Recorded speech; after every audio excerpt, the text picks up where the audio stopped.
All right. Welcome everyone. My name is Denis Horrigan. I'm a co-founder of Connecticut Wealth Management. We have Kevin Leahy, who is President CEO of Connecticut Wealth Management, and we are super fortunate to have with us Joe Brennan, who is the President and CEO of CBIA, Connecticut Business and Industry Association. And what we wanted to do here today was to share with friends, clients, et cetera, some of the programs that have been established and created to assist business owners. This is to use an overused term, it's an unprecedented time of stress and anxiety and business challenges that we have never seen. We thought it would be helpful to have Joe come here and speak to everyone about what some of the programs are that are available, how they work, and maybe offer some advice. But I know, Joe, welcome. I know that you actually just were on a call, if I recall, with business and industry associations from around the country. Generally, what is the sense, the mood? How did that go? Uh, well, first of all, thanks guys for having me on. I appreciate it. Yeah, there's a lot of the same issues that we're dealing with here in Connecticut are being dealt with in all states. A lot of the discussion today was around, this was a group of state manufacturing associations that we're a part of. So a lot of the discussion was today about getting materials that are needed in the medical industry to them, have more companies retool if they can retool to start manufacturing different products. Who's collecting those products, other donations that companies are making, other issues around the new federal law that's working its way through Congress right now and what that's going to mean for our members and other businesses. A lot around employees, how to best treat your employees to get through this tough time. Everybody wants their employees to be healthy and safe, but they also want them available once business starts picking up again. So how can I retain my employees best I can? So those are a lot of the same things that we're dealing with here in Connecticut, and other states are dealing with them also. Yeah, boy, there's a lot there. And again, thanks, Joe. Just to be clear, Denis said we brought Joe here. We are practicing social distancing, which everyone can clearly tell. We're at three different headquarters. But Joe, if you don't mind, and maybe starting at the top of really just talking about the federal programs and relief. Can you give us a sense of what's coming down the pike, and again what you see most helpful to your constituents and perhaps to our business owner clients at Connecticut Wealth Management? Sure. Just to mention very briefly, because one of the bills that has already passed goes into effect next week, and that's providing at the federal level a paid family medical leave and paid sick leave mandates. So those are going to hit on small businesses and other businesses next week.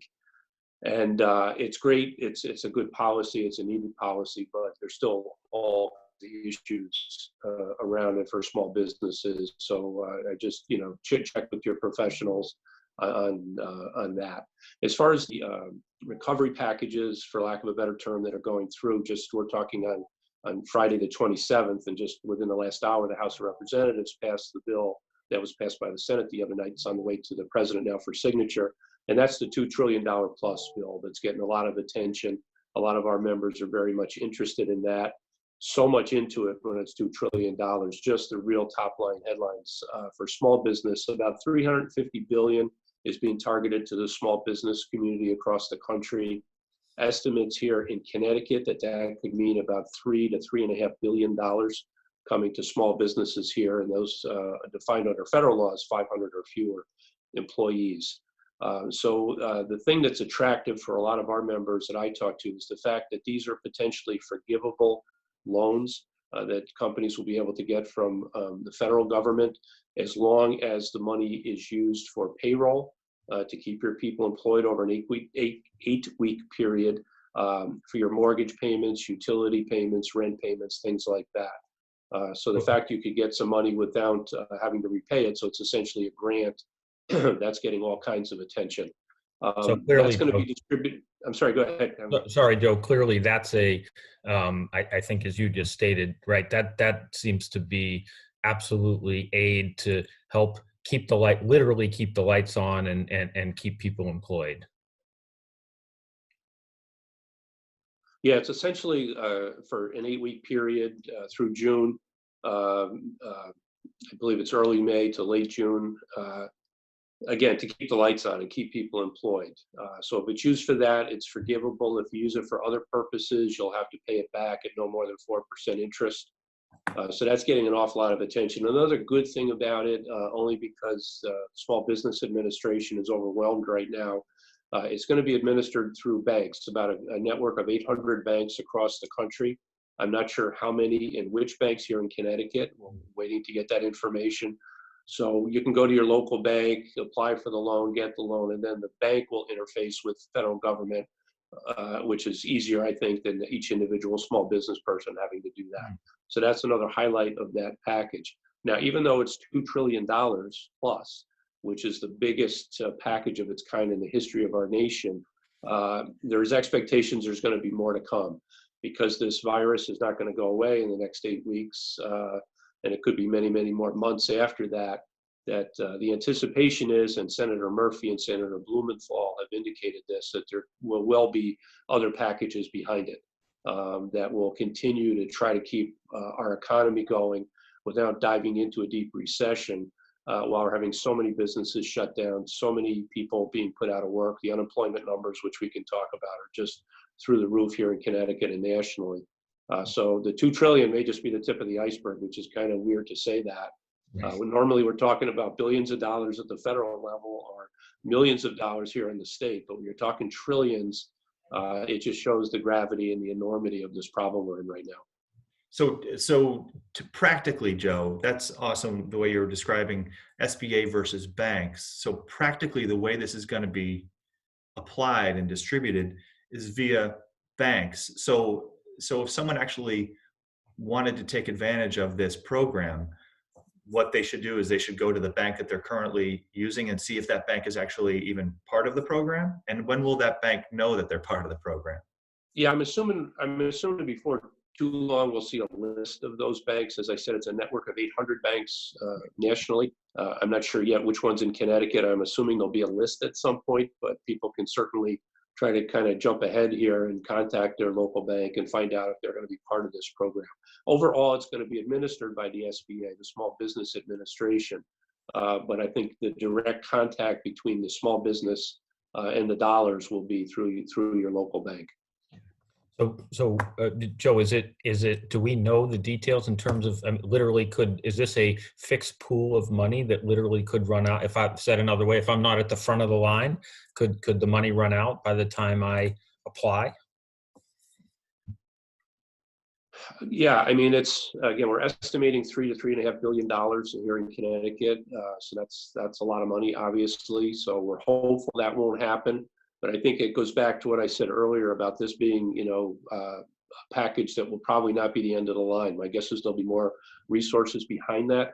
And I'm jumping ahead here a little bit to the state program, which we can talk about. But just today, the Department of Economic and Community Development said they're going to stop taking applications by 6 p.m. on Friday the 27th, the day that we're speaking, because they're just getting overwhelmed with applications. So you could well see that on the federal level also. And again, just as another anecdote, an earlier program that went online, I believe last week through the SBA, some emergency loan application, they just got overwhelmed and shut the system down. So again, it just shows the concern that so many business people have, as well as other individuals, about the impact that the COVID-19 is having on us. So I can't answer that specifically, but it could well be that the money dries up, and hopefully there'll be more money behind it. Sure. So you just referenced the Connecticut program, the DECD program that you folks did a great job. I thought you guys did a great job of distributing information about it. That just opened up a couple days ago, and has it shut down simply because they're overwhelmed or because they ran out of money? Well, here's the thing, Dennis. It got posted on their website Wednesday night this week, open for applications Thursday morning. And now by mid-afternoon on Friday, they're saying they're closing it down, at least temporarily, by 6 p.m. Friday evening. One thing that was interesting and important, originally this was funded with $25 million, not a lot of money, but again, this is just a really, really short bridge loan here to get people through the next several weeks. So they're doubling that to 50 million. So my guess is after this shutdown, they'll reopen. I believe the numbers I read were over 4,000 applications already just since yesterday morning to, basically a day and a half. They had 4,000 applications. So they're just getting overwhelmed and just trying to process it. What they don't want to have happen is have so many applications in that it takes weeks and weeks and weeks to get the money, because this is supposed to be, quickly delivered money. So I think that's why they shut it down now, process the 4,000 that you have, double the amount of money available, and then open it back up. So we'll certainly get that word out once we know the system is going to be opened back up. Good. One quick follow-up. So again, great information. Talked about.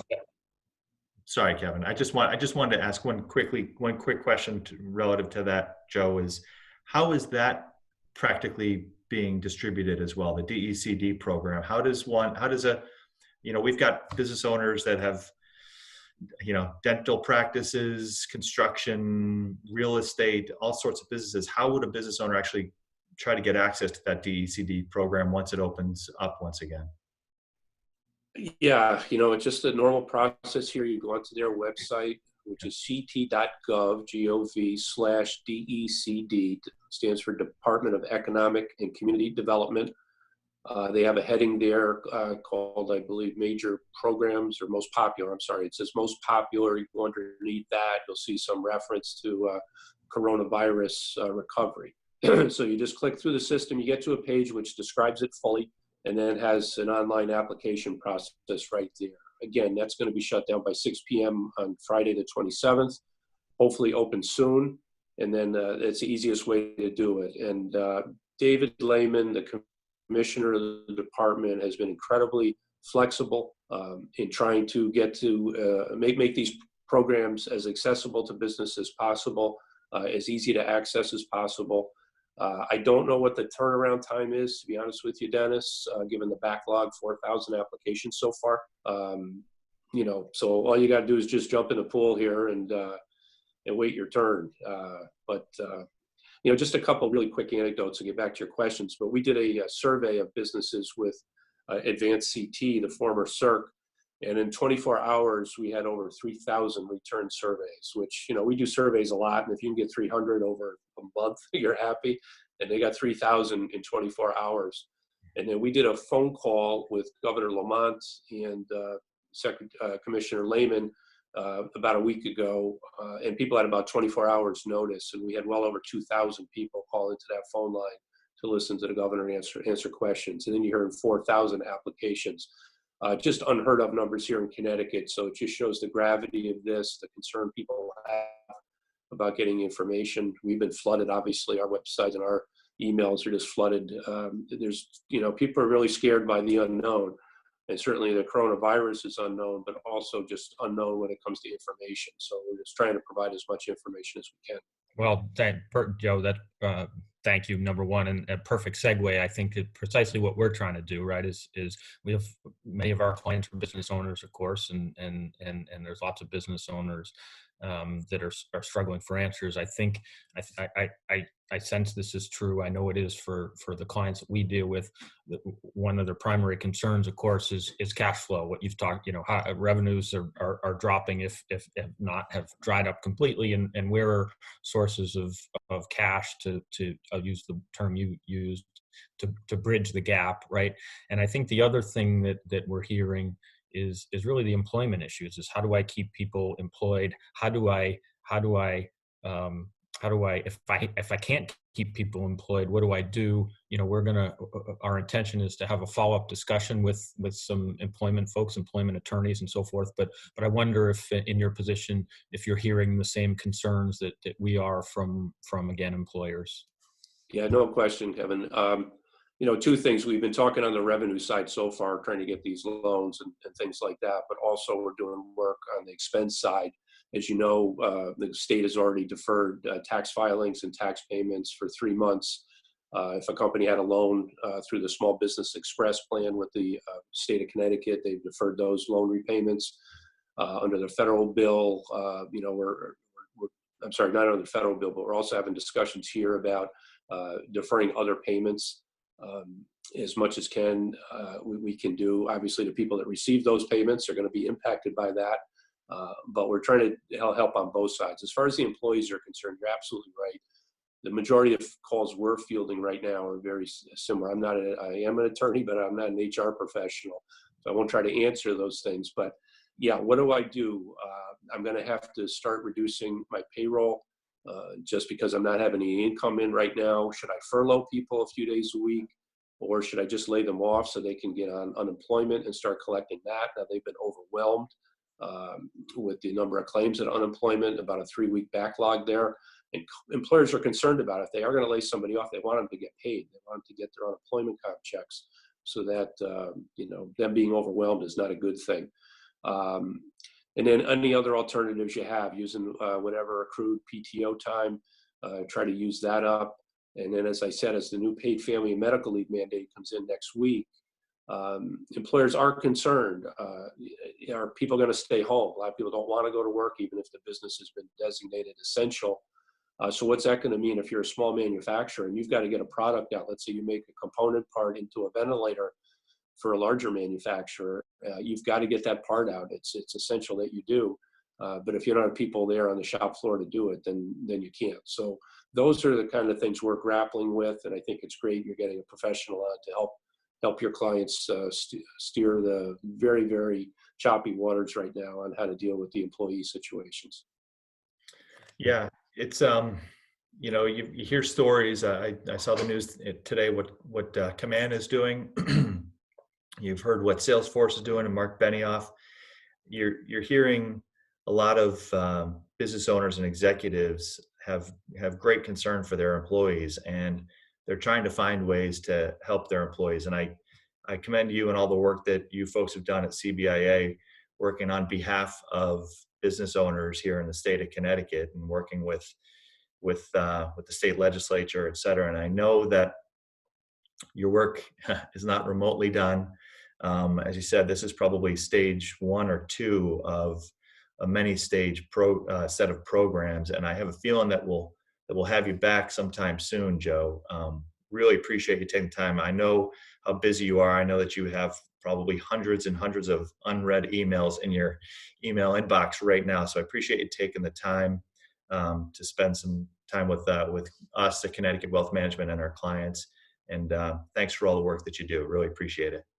And the same goes to you and your colleagues. I know you're an organization of not just you. And again, as Denis said, I'm sure everybody is working morning, noon, and night, and a lot of people won't get the recognition they probably deserve when this is all through. But we're all in it together. And again, really appreciate your time. Yeah, no, I appreciate that. And you're right. I'm always talking about our team. They have just done a phenomenal job reacting very quickly to such a tough situation. And anything we can do to get the word out and try to help people through this vehicle with you guys, which I really appreciate. Anything we can do, we're always available to you. So if you want me or any of our folks to come on at any point and talk about what we're doing, we're happy to do that. Great. All right. Thank you, Joe. Really appreciate it. Great. Thank you, guys.